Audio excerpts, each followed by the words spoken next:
देवियों और सज्जनों, मैं दो टूक शब्दों में कुछ बड़े कटु सत्य आपको कहना चाहता हूं, ठीक है। और क्योंकि कड़वा सत्य बोलना ही एक फौजी का काम है, हमें सिखाया जाता है। क्योंकि आप सच नहीं बोलेंगे तो आप लोगों को लड़ाई के मैदान में मराएंगे। Yes sir, 3 bags full sir लड़ाई के मैदान में नहीं चलता। मैं कहना यह चाहता हूं, ये सवाल देखिए, हमारे देश में एक बड़ा मधुर गीत है, दे दी हमें आजादी बिना खड़ग बिना ढाल, साबरमती के संत तूने कर दिया कमाल। मैं महात्मा गांधी जी की तहे दिल से इज्जत करता हूं। वो संत थे, लेकिन वो सच बोलने वाले थे। और भगवती कृपा से अगर आज वो जीवित होते तो वो खुद बोलते कि ये मेरी वजह से नहीं हुआ, जिसकी वजह से हुआ उसको आपने जिंदा गाड़ दिया, दफना दिया। आप समझ रहे हैं मैं क्या कह रहा हूं? आपने गाड़ दिया। You are guilty, I am guilty, all of us are guilty. जिस आदमी ने, जिस शख्स ने और जिसके सैनिकों ने हमें आजादी दी, आपने उनको जिंदा दफना दिया। 60,000 की इंडियन नेशनल आर्मी थी जो सुभाष चंद्र बोस ने रेस करी थी, खड़ी करी थी।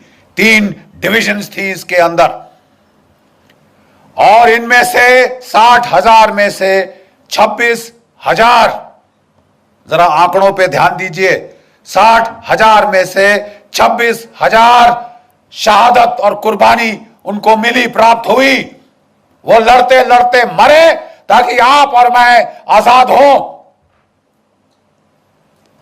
26,000 की कुर्बानी, और आप कह रहे हैं दे दी हमें आजादी बिना खड़क बिना ढाल। तुम्हारा मैं मुंह तोड़ दूं, तुम मेरे पास आके गाओ। नहीं साहब, आपको हक क्या है? वो 26,000 जो हमारे परिवार जो वहां जिनके घर में मातम मना है, आप उसको भुला सकते हैं कि हमने साहब लाठी खाई, हम प्राइम मिनिस्टर बनेंगे, हम क्या कहते हैं, होम मिनिस्टर बनेंगे। अरे लाठी तो मेरी भैंस भी खाती है साहब, मेरे गांव में वहां लाठियां पड़ती हैं। अब उसको कर हम हर भैंस को यहां बिठाएंगे क्या? भैंसासुर बनाएंगे किसी को? देखिए साहब, ये दुख की बात ये है। बोले साहब, बख्शी साहब, गड़े मुर्दे क्यों उखाड़ रहे हो? आज की बात करो ना। Where you are going depends a lot on where you came from. आप कहां जा रहे हैं, हम कहां जा रहे हैं, बहुत हद तक मुनस्सर है हम कहां से आ रहे हैं साहब। किस मोड़ से हमने ये गांव का राह पकड़ी, ठीक है। और इसके लिए अपने अतीत को याद करना जरूरी है, क्योंकि हमारे अतीत में छुपा हुआ एक बहुत बड़ा धोखा है, एक बहुत बड़ा धोखा है। पहले हमें कहा जाता था साहब, आप कहते हैं कि बोस ने आजादी दिलवाई, क्या प्रूफ है आपके पास?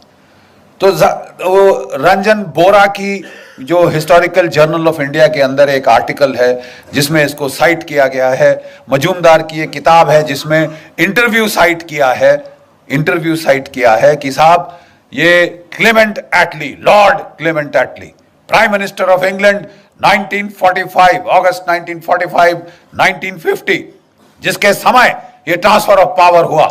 मैं आजादी नहीं बोल रहा, हैव यू गॉट मी? मैं आजादी नहीं कह रहा साहब।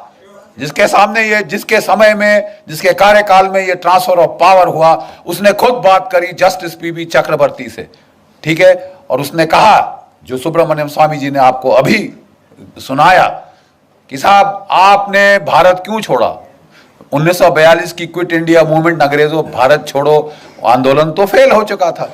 45 में आप विश्व युद्ध जीत चुके थे। आप तो 30 मार कहां थे उस वक्त? आप साहब इतनी जल्दी उड़न छू क्यों है? उसने बोला 3 शब्द, Indian national army, Subhash Chandra Bose. 3 शब्द। लेकिन वो भी देखिए साहब, शातिर, लीगल दिमाग, उन्होंने वहां नहीं छोड़ी बात। नहीं तो फिर साहब मुझे ये बताइए कि महात्मा गांधी की freedom, non violent freedom struggle का आपके जाने पे क्या इंपैक्ट था? वो कहते हैं, and I quote, Attlee's face twisted into a sarcastic smile as he spat out the words MINIMAL, minimal.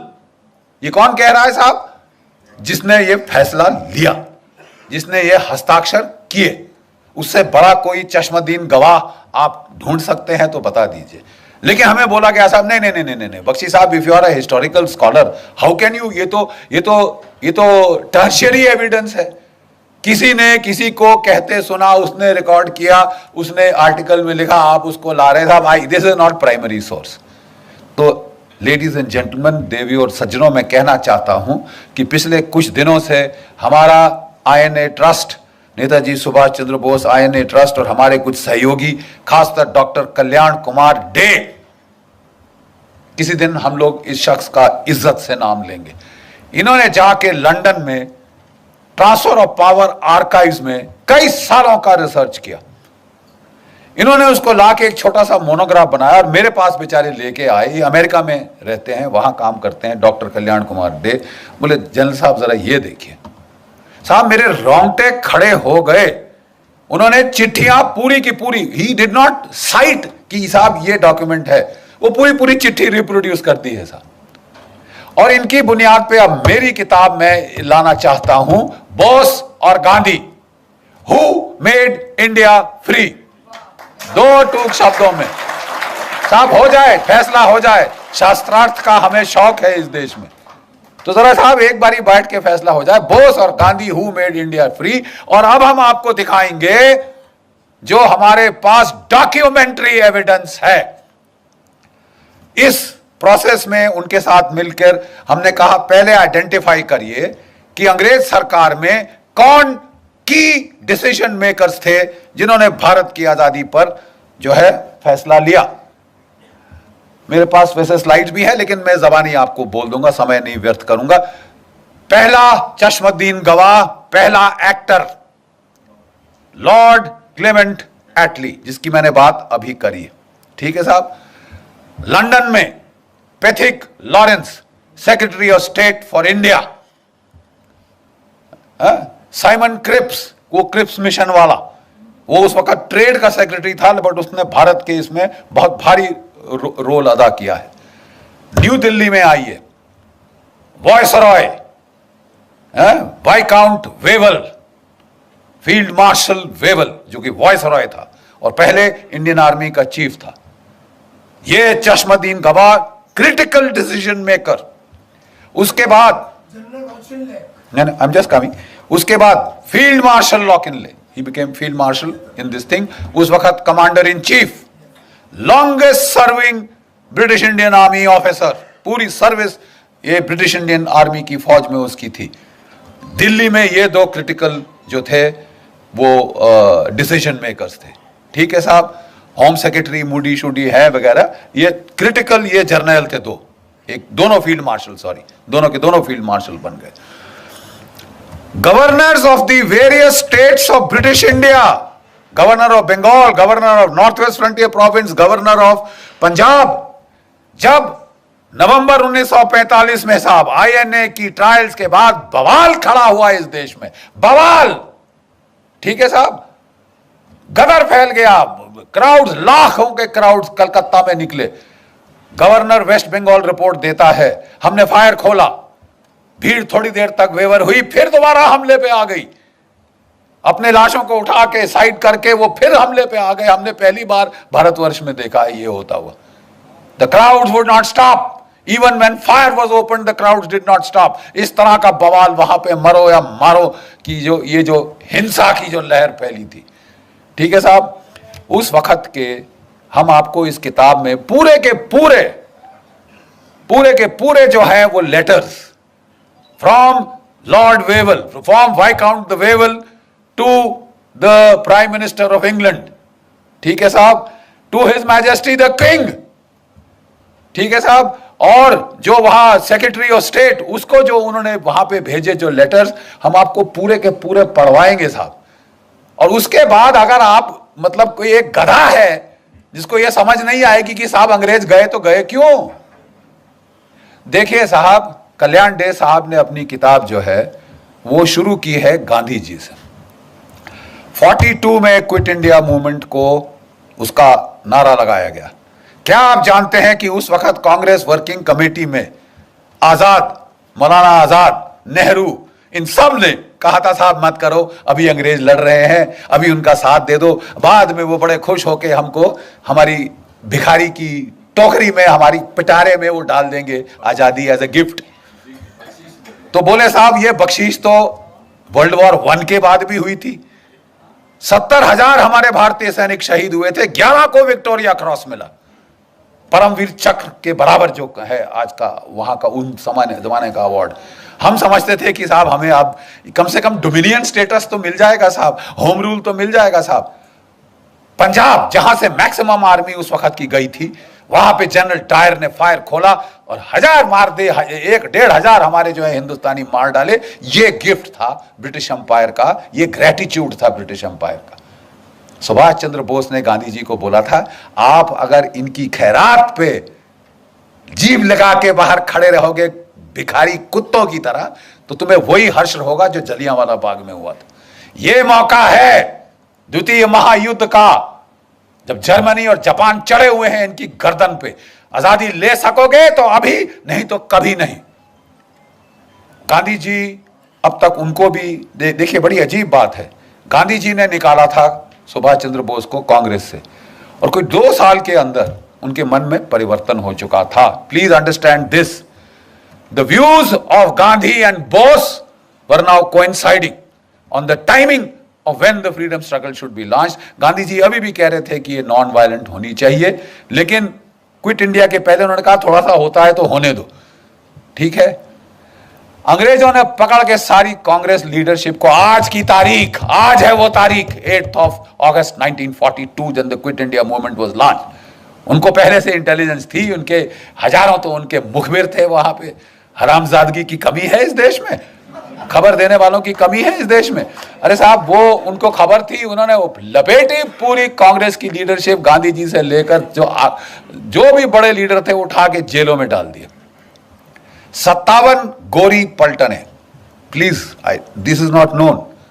57 white battalions of British troops, Australians, Canadians, New Zealanders, इसको इस्तेमाल किया कि रगड़ दो इनको, कुचल दो सालों का सर। ये सर उठाने की हिम्मत करिए, चर्चिल ने बोला वहां से, और बोला अगर ये फास्ट पे जाता है मरने दो इसको, हम संभाल लेंगे, let him die, why is he not dead, ये चर्चिल से सवाल आया। बेचारों ने फास्ट किया, सब कुछ किया, उन लोगों ने बोला गांधी जी अब रहने दीजिए, ठीक है, ये अब वो सोल फोर्स का जमाना नहीं। और साहब इनको निकाला गया जेल से 44 के जुलाई के अंदर, 44 की जुलाई में निकाला गया, जबकि जापानी फौज हार चुकी थी। INA वहां पे इम्फाल कोहिमा की बैटल पराजय हो चुकी थी। अब इनकी सांस में सांस आई, इन्होंने गांधी जी को निकाला। गांधी जी ने कई सारे इंटरव्यू दिए आने के बाद, जो collected works of Mahatma Gandhi से हमने चैप्टर 1 में प्रोफेसर साहब हमने डाले, वो टूट चुके थे बेचारे। अंग्रेजों ने क्या किया क्या नहीं किया भगवान जाने, जेल के अंदर वो टूट चुके थे इन हेल्थ, इन स्पिरिट। उनको मेडिकल ग्राउंड्स पे बाहर निकाला गया था, ठीक है। और उन्होंने कहा कि देखिए, जब उन्होंने क्विट इंडिया मूवमेंट लॉन्च की थी, पूरी कांग्रेस वर्किंग कमेटी ने अपोज किया था। Gandhi had said no it will be done, it was done. जब वो निकल के बाहर आए, कहते मेरी कोई अब अथॉरिटी नहीं है, मैं अब कुछ नहीं हूं कांग्रेस में, जब मैं जेल गया मेरा सब पोजीशंस खत्म हो गई। ये उनके शब्द हैं, ये उनके शब्द हैं। और इसके चलते मैं किसी को नहीं कह सकता सिविल डिसोबीडियंस मूवमेंट करो। एक अंग्रेज पत्रकार ने पूछा, तो अगर कल आपको वायसराय साहब बुलाते हैं तो आप क्या कहेंगे? मैं गवर्नमेंट के वॉर एफर्ट में उनकी सहायता करूंगा। डिफीट, टोटल, खत्म, खलास, फिनिश। आपकी जो नॉन वायलेंट मूवमेंट थी साहब, वो कुचल दी थी अंग्रेजों ने by use of brutal force, ठीक है साहब। और ये मिरेकल कैसे हुआ? उन्होंने, अंग्रेजों ने एक और जलियांवाला बाग करना चाहा, साइकोलॉजिकल जलियांवाला बाग। अब तो हम जंग जीत गए हैं, हिंदुस्तानी कुत्तों, अब तुम्हारा नाक रगड़ेंगे, सबके सामने दिखाएंगे क्या है तुमने हिमाकत करी, ब्रितानवी हुकूमतें, क्या मलिकाए हिंद के खिलाफ अपनी आवाज उठाने की, अपनी तुमने हिम्मत करी हथियार उठाने की। तुम्हारा वही हश्र होगा जो 1857 के बाद हुआ था। तुम्हारा वही ट्रायल होगा जहां बहादुर शाह जफर का ट्रायल लाल किले में हुआ था। तुम्हारी नाक रगड़ेंगे, यू ब्राउन डॉग्स। तुम्हें श्वेत लोगों के खिलाफ तुमने हिमाकत करी। और तब उन दिनों, जैसे मैं बताता हूं, आपके सारे जो है क्या कहते हैं जिमखाना क्लब्स और ये जो क्लब्स थे, बाहर बोर्ड लगा होता था, अगर आपको कोई शक है, Indians and dogs not allowed. भारतीय और कुत्ते अंदर नहीं आ सकते। और आप ये सह रहे थे और आप अपने वो ले रहे थे वहां से, उसी सरकार से खिताब, राय बहादुर, फलाना बहादुर, ये बहादुर। बकवास डरपोक कौम जिसमें लड़ने की क्षमता नहीं और बड़ी बड़ी बातें करते हो, उसके बाद फलसफा और फिलॉसफी झाड़ते हो। 800 साल तुम्हारी ऐसी तैसी हुई है, एक के बाद एक आताताई ने आके तुम्हारी तबाही कर दी, तुम्हारे मंदिर तोड़ दिए, तुम्हारी नालंदा जलाई तो 3 महीने जलती रही। और वो सब तो छोड़ो, सोने की चिड़िया सारा सोना उठा के सेंट्रल एशिया पहुंचा दिया। और उसको तो भी रहने दीजिए, आपकी इज्जत भी उठा के ले गए आपकी औरतें बेचने के लिए वेश्या बाजारों में। और उसके बाद तुम शांति की बात करते हो। Are you dead? जो आदमी जिसकी औरत को उठा के बेचा जाए वो शांति की बात करता है। आपको लड़ने का मादा जगाना होगा। और ये जो है ये जंग, माफ कीजिए गांधीवाद का जंग, ये बहुत हो चुका। और इसके खिलाफ पहली आवाज उठी थी तो Netaji Subhash Chandra Bose, he is the man, जिसने उसको बोला उठो लड़ो। गीता के पहले अध्याय में भगवान ने क्या कहा है? अर्जुन युद्ध कर। बड़ी बड़ी फिलॉसफी मत झाड़ मेरे को कि साहब अपने भाई को मारूंगा, अपने दादा को मार दूंगा, गुरु को मार दूंगा तो क्या राज्य का फायदा। उन्होंने कहा वो सब ठीक है, लेकिन अगर तू इन्हें नहीं मारेगा अर्जुन, ये तेरे को मार डालेंगे, निर्दयता से तेरी बोटी बोटी काट डालेंगे। समझ गया? अब तू उठ और तू लड़। आपके लिए भी समय आ गया है कि जो क्षात्र भाव है उसको प्लीज जगाइए। जो आपस में तोड़ने की जो आपने जुनून बना रखा है कि हम टुकड़े टुकड़े खुद करेंगे और फिर जेएनयू में चिल्लाएंगे, आप प्लीज जागिए, नहीं तो वाकई ही में आपके टुकड़े टुकड़े होंगे। इसलिए जरूरी है ये जानना, who made us free, Bose और गांधी। क्योंकि आपका जो nature of the Indian state, post colonial Indian state है, किस किस्म की स्टेट पैदा हुई, depends on who got you free and how. आप समझ रहे हैं मैं क्या कह रहा हूं? आपका वजूद आपका प्रेजेंट शेप कर रहा है और आपका फ्यूचर शेप करेगा। And unless you accept the truth, आप साहब बहुत सफर करेंगे, आप बहुत सफर करेंगे और ये आपके सिर पे आ रहा है। कोई भी सरकार आ जाए, हथियार नहीं खरीदे जा सकते इस देश में, क्योंकि गांधीवाद है साहब। और साहब 10 साल से एक संत एंटनी थे, उन्होंने कोई हथियार नहीं खरीदा था। मैं ना मानू भाई, मेरे कोई धांधली नहीं होनी चाहिए, मेरी धोती सफेद है। अरे साहब आपकी धोती सफेद है तो हम बुरे हैं क्या साहब? हमको कफन क्यों चढ़ा रहे हैं? ये हथियार चाहिए। 30 साल से बोफर गन के बाद कोई तोप नहीं आई। मिग 21 जहाज 1960 की दशक के हैं, आसमान से टपक रहे हैं। रफाल नहीं आया, एलसीए नहीं आया, पत्थर मार के लड़ेंगे हम। नहीं साहब, कोई धांधली नहीं होगी। जो भी डील करी उन्होंने, उसमें अब बड़े बड़े बिच्छू के डंक निकल के आ रहे हैं साहब ऐसे पीछे। आपने अगस्ता वेस्टलैंड, बाकी हथियार 30 साल ना आए कोई बात नहीं साहब। जो वीवीआईपी हेलीकॉप्टर है वो तो फट से आएगा। और दुनिया का जो महंगा से महंगा हेलीकॉप्टर है, जो अमेरिका के प्रेसिडेंट ने बोला साहब मेरे लिए बहुत महंगा है, वो हम लेंगे। और एक नहीं लेंगे साहब, 12 चाहिए हमको। और वो फट से ऐसे आए, 5 साल में आ गए। और अब लोग जा रहे हैं सलाख के पीछे। किसी को तो भेजो, किसी को तो भेजो, ताकि ये सिलसिला तो बंद हो। साहब मैं कहना ये चाहता हूं कि आपका वजूद, आपका माहौल बिगाड़ा गया। आजादी दिलाई नेताजी ने, उसके हमारे पास डॉक्यूमेंट्री एविडेंस है और हम इस देश की जनता के सामने अब वो रखने वाले हैं।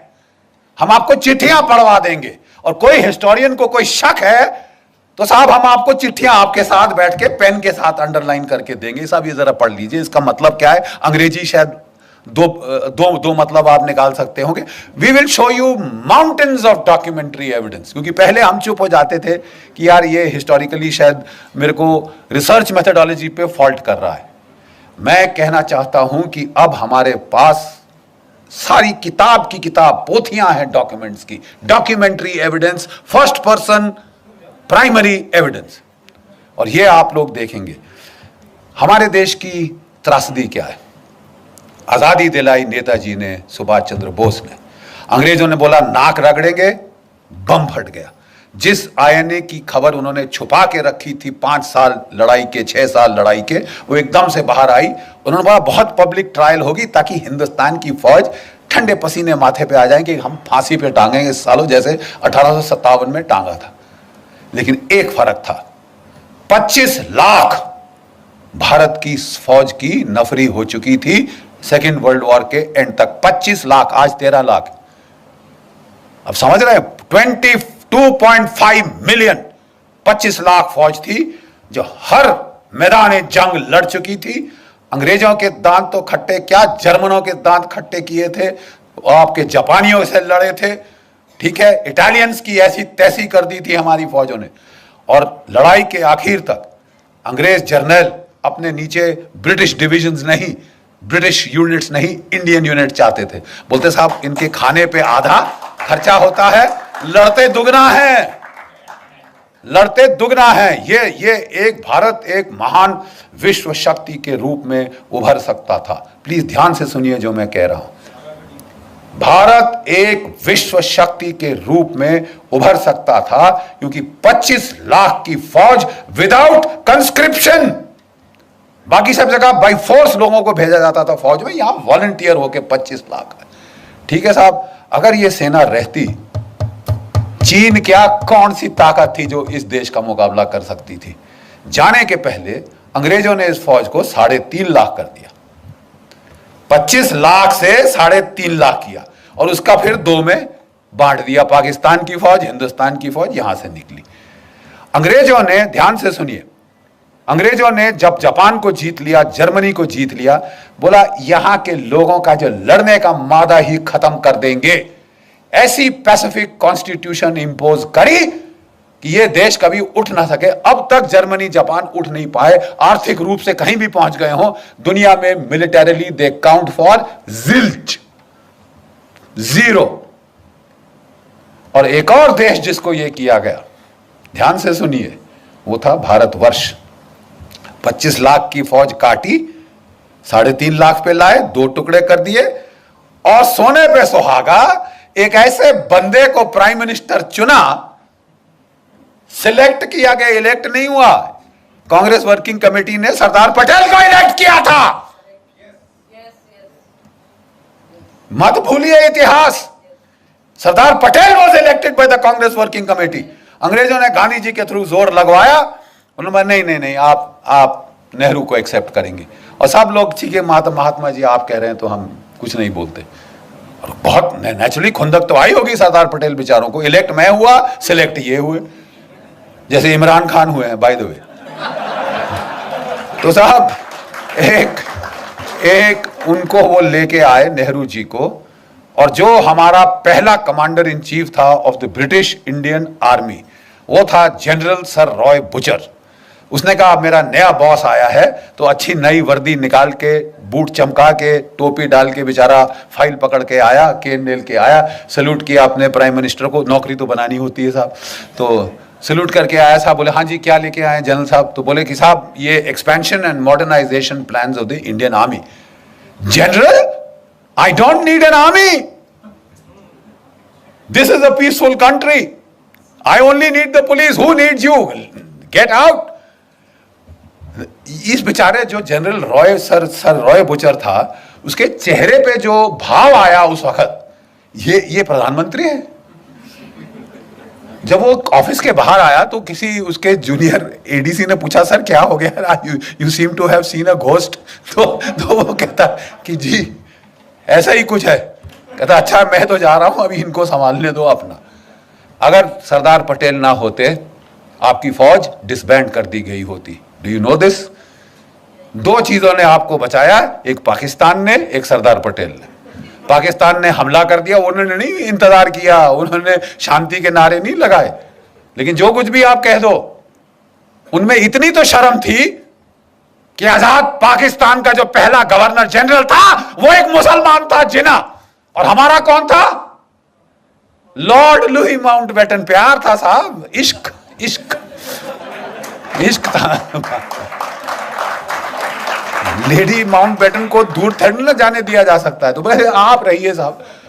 अरे यार, हम मर गए, 26,000 हमारे शहीद हो गए इनको निकालने के लिए, और तुम यहां रोक के, वो खानदान को यहां रोक के हमारे ऊपर राज कराने के लिए बिठा रहे हो। और जब पार्टीशन की रॉयट्स हुई तो इन्होंने उसको बोल दिया एक मीटिंग में, यू प्लीज हैंडल।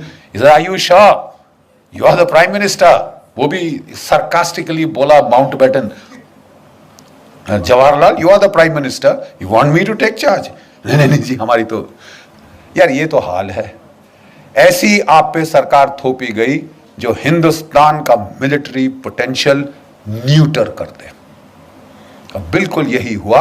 अगर पाकिस्तान ना होता, इन्होंने हमारी फौज की ऐसी तैसी कर देनी थी। ठीक है साहब, ये गांधीवाद जो था, इसने हमारी फौज का सफाया कर देना था। और पाकिस्तान के टैंक वाकई 1965 में दिल्ली में आके नमाज पढ़ते। ये इस किस्म की ट्रेचरी हमारे साथ हुई। और एक भगवान का लाख शुक्र है पाकिस्तान का, जिसने हमको लड़ना सिखाया, मार लगाता रहा जब तक कि लड़ने को राजी नहीं हुए अपनी जान बचाने के लिए ही। और दूसरा, एक चीन की पीपल्स लिबरेशन आर्मी।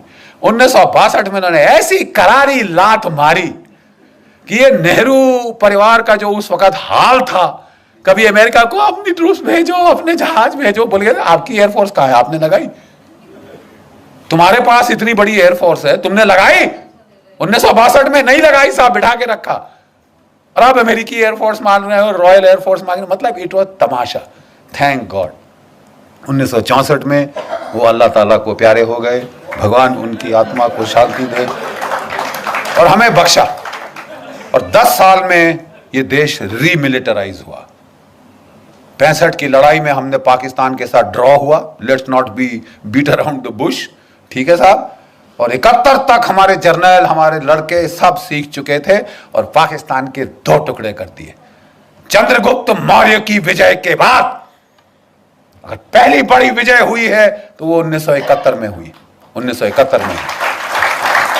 कहने को मैं ये कह रहा हूं, देवियों और सज्जनों, हमारे देश के साथ धोखा हुआ। नेताजी जिन्होंने आपको आजाद कराया, वो ताइपे ताइवान नहीं गए थे। जो कांपेताई जापानीज इंटेलिजेंस थी, उन्होंने पहले से उनके लिए प्लान बना रखे थे। उनको एक मित्सुबिशी बॉम्बर में बिठा के वो साइगॉन से मंचूरिया ले गए थे। एक रशियन स्पीकिंग जापानीज जनरल उनके साथ था, जो इंटरप्रेटर का काम करना था। वो लैंड किए मंचूरिया में, और वहां से वो सीधा रूसियों के पास गए।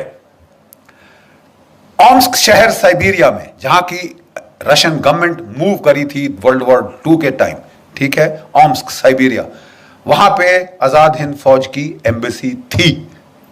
अब जानते हैं, वहां दूतावास था आजाद हिंद फौज का, ठीक है साहब। और वहां पे काटो कानो नाम का कोड नेम था उसका, वहां पे एम्बेसडर था। नेताजी सीधे उसके पास गए, जो सोना दिया था भारतीय मूल के लोगों ने, वो साथ ले गए, ताकि अगर नई फौज खड़ी करनी पड़े तो उसके लिए पेमेंट करेंगे। वहां रहे।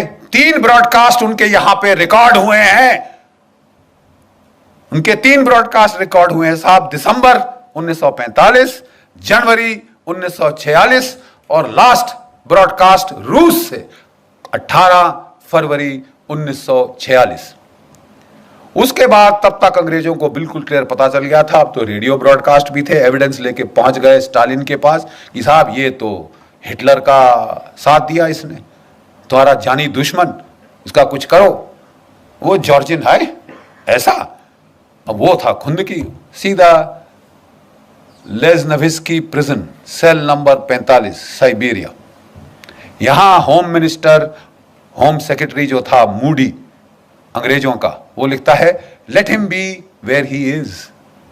ये लिखित है, मैं मुंह से नहीं कह रहा साहब। इट्स नॉट आपने मेरे को बताया, मैंने मेरी मम्मी को बताया, मम्मी ने मेरे पोते को बताया। Direct written recorded evidence. Let him be where he is.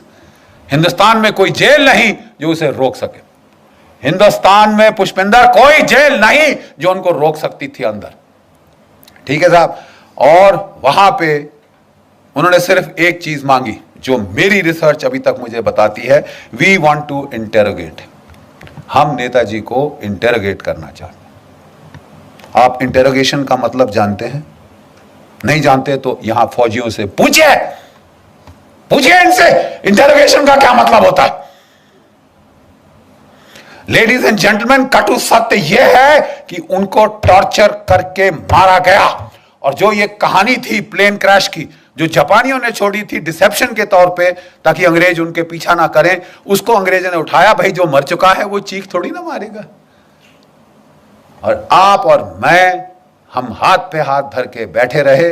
जब जिस इंसान ने आपको आजादी दी उसे यत्नाएं देकर प्लास्टिक का बैग्स आखिर में सिर पे लाके दम घोट के मार डाला गया हो। हम सारे इस मर्डर में शामिल हैं अपनी चुप्पी के मारे। और 70 साल के बाद भी आप चुप हो, लेकिन हम आपको चुप नहीं रहने देंगे। हम फौजी ने अब ये ठान लिया है साहब, हम आपको चुप रहने नहीं देंगे। बहुत अच्छा कहा हमारे मिश्रा जी ने कि साहब अभी समय है। हां अब समय है। 14 अक्टूबर इस साल हम तमाम स्टेट कैपिटल्स में हमारी जो वेटरन्स इंडिया है, हमारी जो नेताजी सुभाष चंद्र बोस INA ट्रस्ट है, आपकी कर्नल साहब की जो ऑर्गेनाइजेशन है हमारी, हम लोग एकजुट होकर मिलकर, अलग अलग करेंगे तो बारिश जैसे कोई असर नहीं होगा, इकट्ठे बनोगे तो जल प्रपात बनेगा जो फाड़ देगा डैम की दीवार को भी। हम लोग सारे स्टेट कैपिटल्स में चलो दिल्ली का नारा लगा के वहां से लोग ला रहे हैं दिल्ली। सारी स्टेट कैपिटल्स में कोई संगठन की जरूरत नहीं है आपके। हम सिर्फ चाहते हैं, जैसे कर्नल साहब बहुत अच्छी तरह से बोलते हैं, अगर आप जय हिंद बोलने को तैयार हो आप जुड़ जाओ।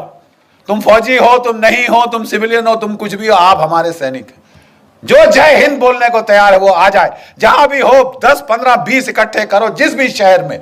लेकिन 14 अक्टूबर को पहला चलो दिल्ली अभियान शुरू होगा और 21 अक्टूबर को, जो कि नेताजी आजाद हिंद फौज की 75वीं वर्षगांठ है एस्टैब्लिशमेंट ऑफ हुकूमत अर्जी आजाद हिंद सिंगापुर में 1943 में नेताजी ने आजाद हिंद सरकार की गठन करी थी, अपने नोट्स दिए थे, अपनी स्टैंप्स दी थी और ब्रिटेन और अमेरिका पे वॉर डिक्लेयर किया था।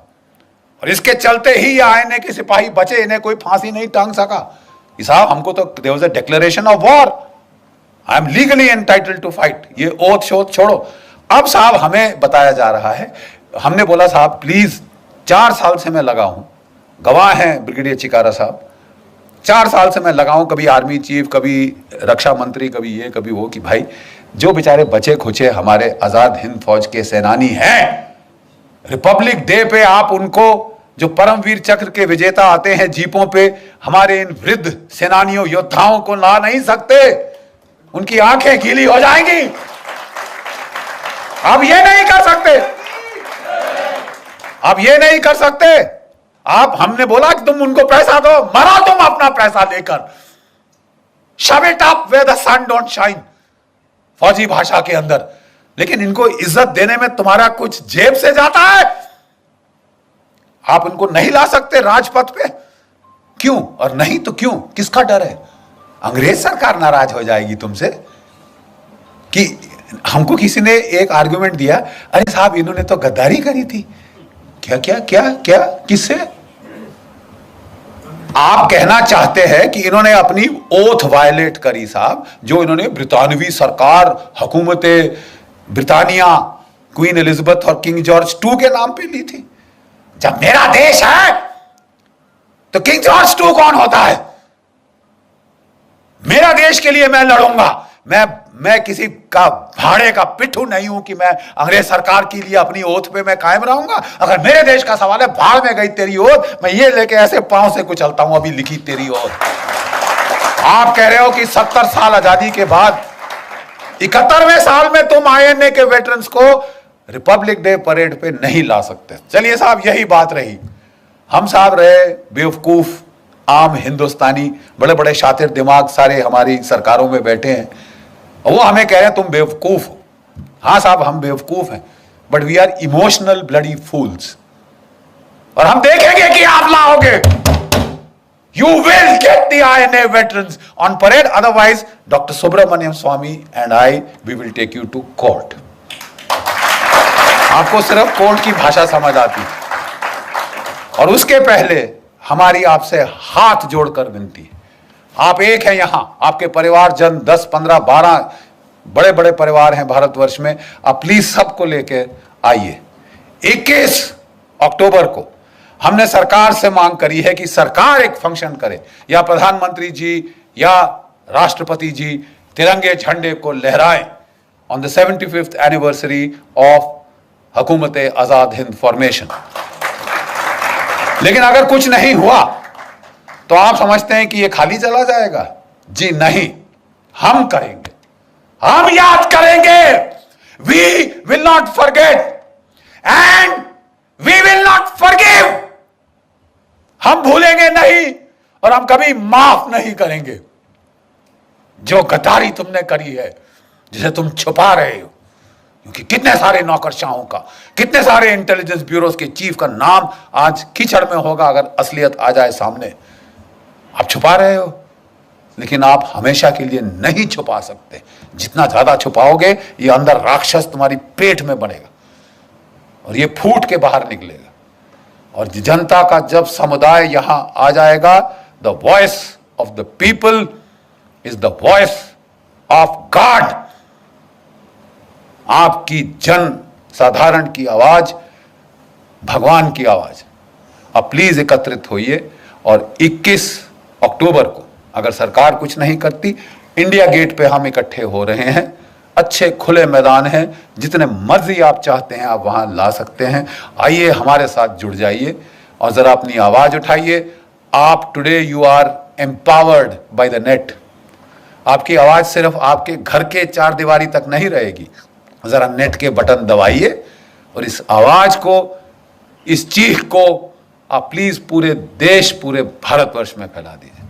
आखिरी में मैं सिपाही हूं और एक सिपाही की तरह अंत करना चाहूंगा। Pushpinder, sorry for taking your time, but जब भी हमारी पलटनें हमले के लिए जाती थी तो वो जोर से एक बार पलटन का जंगी नारा दहाड़ती थी, और दहाड़ इतनी जोर से कि पहाड़ से पत्थर मैंने गिरते देखे हैं कारगिल की ऊंचाइयों से, और दुश्मन के दिल दहल जाते हैं, क्योंकि इस दहाड़ का मतलब है हम आ रहे हैं सालो, we are coming to get you.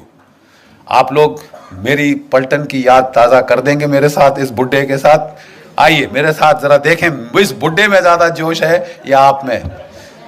जय हिंद, जय हिंद, थैंक यू।